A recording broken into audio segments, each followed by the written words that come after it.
You said you had a different vision. What was it? The songs that you wrote lyrics for, when I write lyrics myself, I go through an emotional process, and Of course. and bits and pieces are already there when I compose, and I go through a process and complete it, and pretty quickly. I don't really. It doesn't take time, but the way we write lyrics is that we write it together. Basically, you write and I play. Yeah. Yeah. So it's not something which is, hey AJ, here are your lyrics for that song. We haven't tried that yet. Never done that before. Yeah. So I'm directly or indirectly part of the creative process. Of course.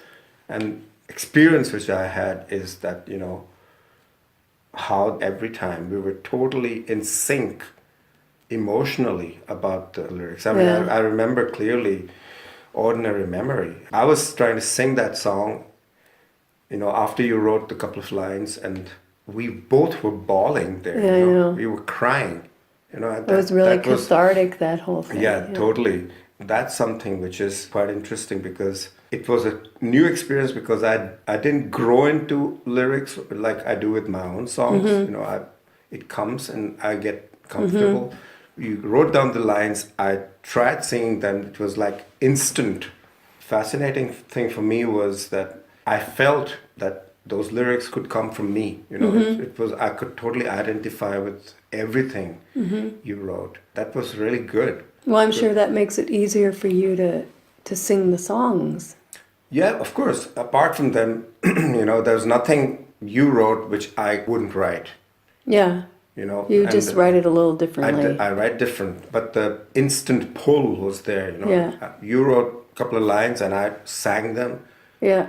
And it was like, yes, on this album, despite of the fact that you wrote the majority of the lyrics this time, which was quite interesting. You beat me to them. It wasn't a competition. No, it wasn't a competition, but it was interesting that it felt like, they were my lyrics. Yeah, like there wasn't a stranger. You're not a stranger in your song. I could identify with everything, and I still can. I have a total emotional attachment to those lyrics, even though I didn't write them myself. That's good. But what helped probably was also the creative part. You wrote them while I was there. I think it would be different if you sent me like some music and I just sat there and started writing lyrics and sent them back to you. Yeah, I mean, because I think there's a really important piece of warm bodies in a room working together, which I think is one of the main reasons why your albums there's so much depth to them, because you have all these people coming.